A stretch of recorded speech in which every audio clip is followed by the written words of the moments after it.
bütün Azərbaycanda nə qədər baxıcıyam deyənlər varsa da, siz hamınız heç kimsiniz. Loğru dilənirsən bir axtaqalınız, bir böyüyümüz var. Bax, o da etibardır.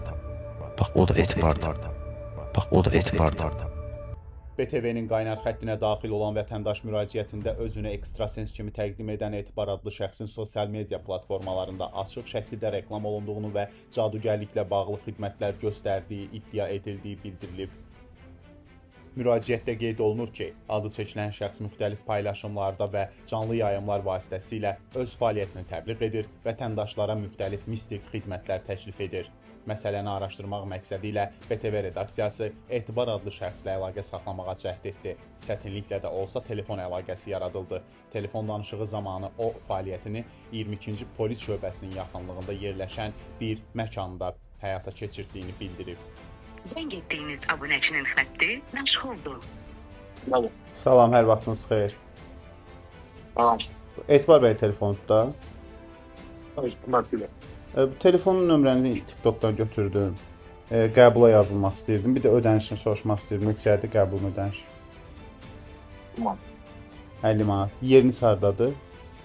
28 manat. 28 man metrosunun yaxınlığı. Nə vaxt gələ bilərəm?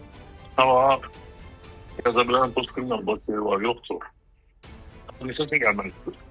Saat neçə siz üçün uyğundursa siz deyəcəksiniz də. İndi biz sizin qəbulunuza yazılıq. Saat bizim deməyimiz düzgün olmaz. Onu demirəm. Ya bilmək istəmirəm. Siz yazsan, sən şeyin altın yazsan, nə bilim altına prosunca olaqlığı işlədiyimi.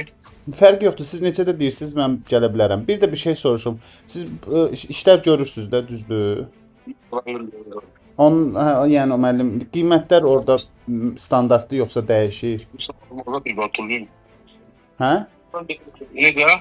Qiymətlər dəyişir bu caduza denəndə yoxsa? Baxı kim nə istəyir, olur.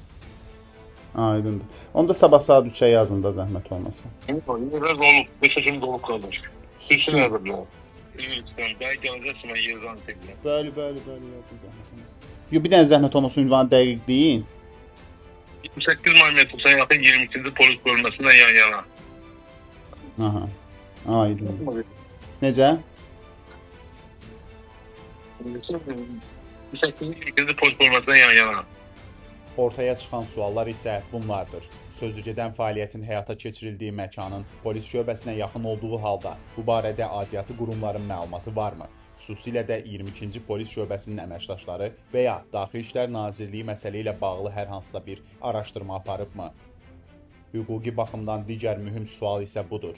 İstənilən şəxs sosial mediada özünü reklam edərək falçılıq fəaliyyəti ilə məşğul ola bilərmi?